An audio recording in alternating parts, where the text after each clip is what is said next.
Lecture 6. Chapter 18.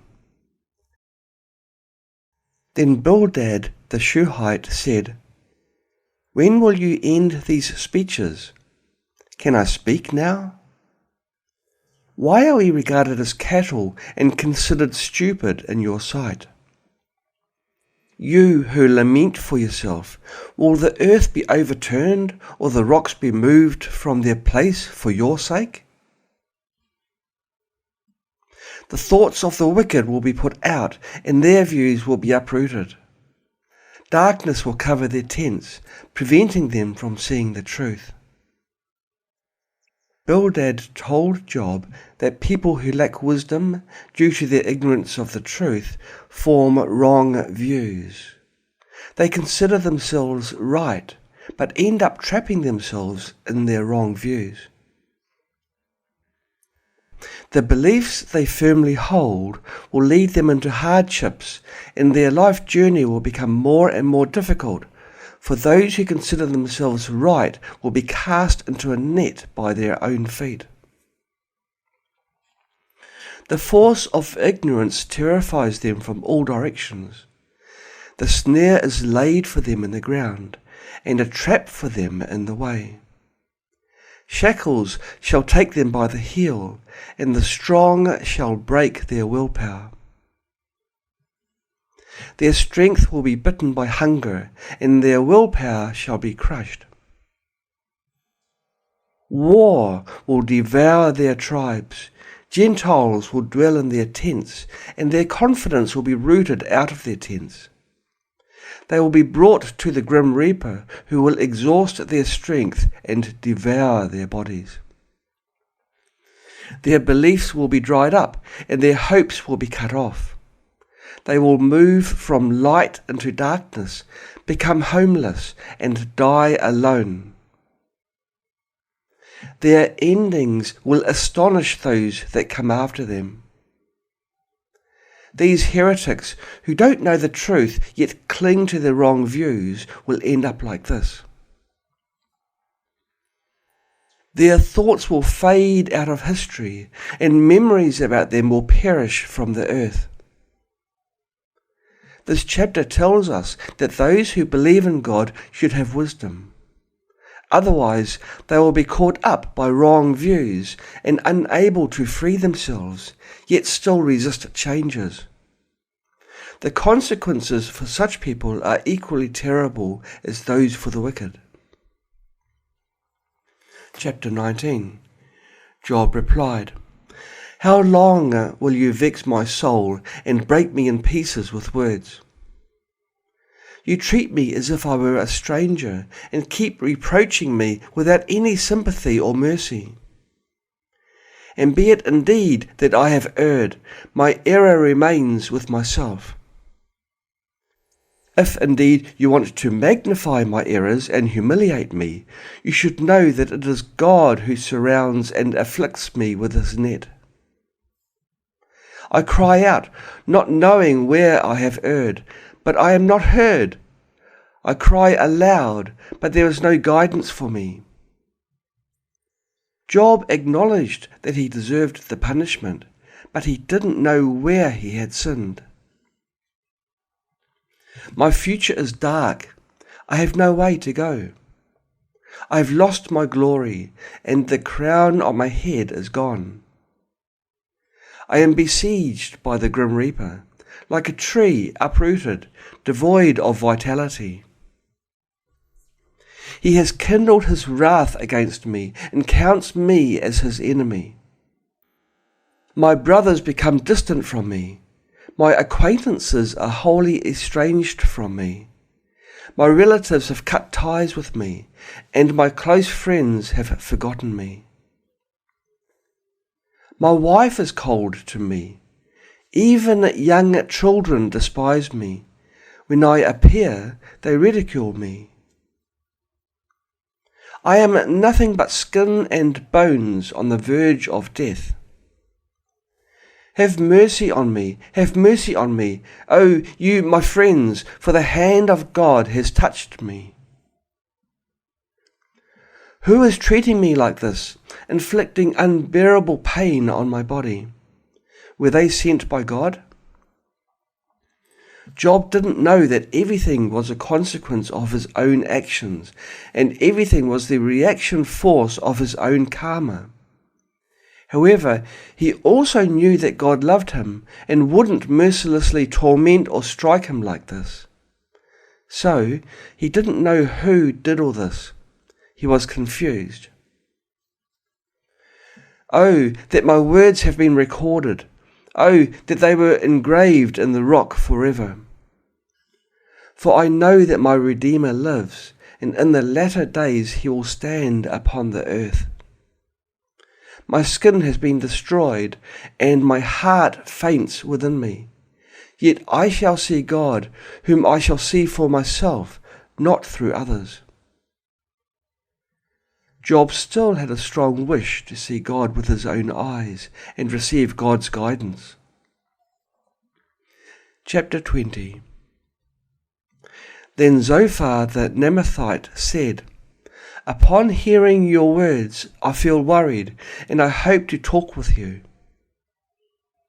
I have heard your response to my words, and I think I should explain it further.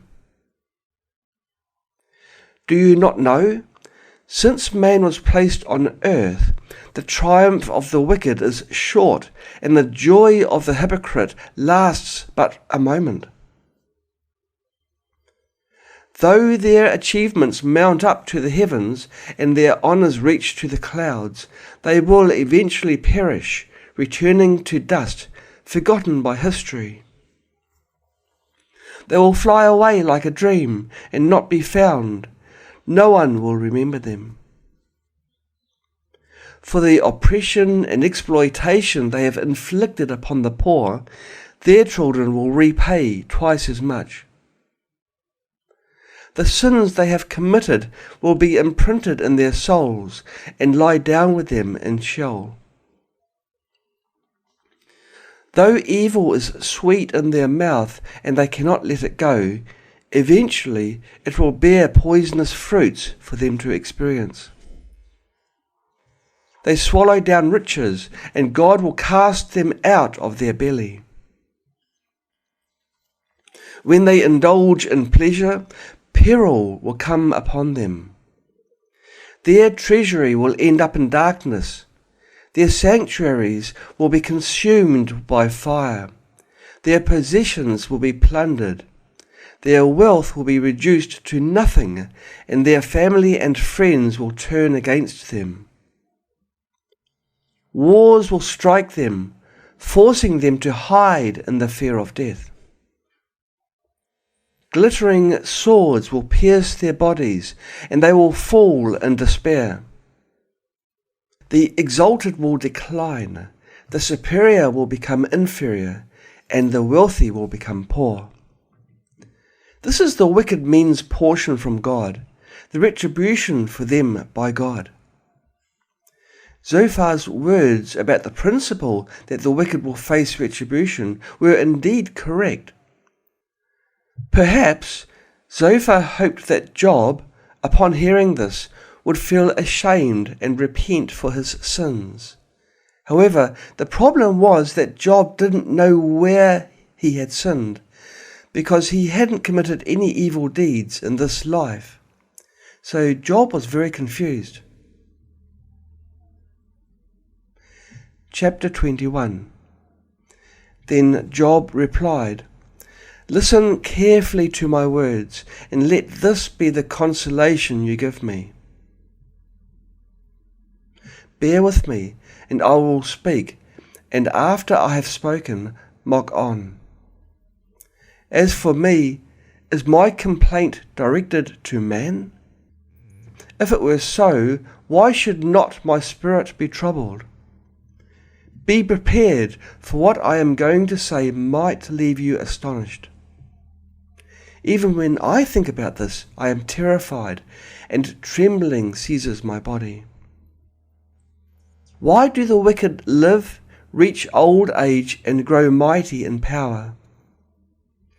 Their children grow in their presence and thrive under their protection. Their houses are safe from fear, and no rod of God is upon them. Their bulls never fail to breed, their cows calf, and do not miscarry. Their children are as many as a flock. They sing and dance, filled with music and laughter. They spend their days in prosperity, and in peace they go down to Sheol without experiencing any retribution. Yet they say to God, "Leave us alone. We have no desire to know your ways." Who is the Almighty that we should serve him? What would we gain by praying to him? Of course, I don't agree with the words of the wicked. We should know that their prosperity is not in their hands. Yet, when will the lamp of the wicked be put out? When will calamity come upon them, the fate God allots in his anger? At that time they will be like straw in the wind, and like chaff that the storm carries away. The wicked enjoy their lives, yet God stores up their punishment for their children. It would be better to let the wicked pay for their own sins, so that they will know it. When their blessings are exhausted and their happy years are coming to an end, they will see their destruction with their own eyes and drink the wrath of the Almighty. That would be good. Some people in the prime of health and youth suddenly die without any warning. Some die in bitterness of soul, never having enjoyed any pleasure. They lie down alike in the dust, and worms cover them. Who shall proclaim God's way, seeing that he judges those wicked people in high positions? Who shall declare that God will repay the wicked according to what they have done? Job's meaning was, isn't it just for the sake of wealth and prosperity to follow God's way? When God judges the rich, people might ponder, what's the point of following God's way? When the wicked who hold high positions die, their funerals are grand, and there are even guards keeping over their tombs. They seem to rest in peace. Throughout history, there have been countless such people. Before God's wrath comes, the wicked seem to live a comfortable life. What you say seems to contradict the reality, so isn't your comfort futile? Behold, I know your thoughts and schemes, for you have misunderstood my words. Job listed many phenomena that everyone could see, which contradicted Zophar's words. This was also Job's confusion.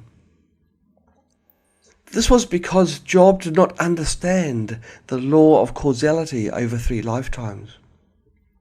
It's true that the wicked will face retribution, but the timeline is not limited to the present life. Humans have past and future lives, which is a truth that Job didn't know.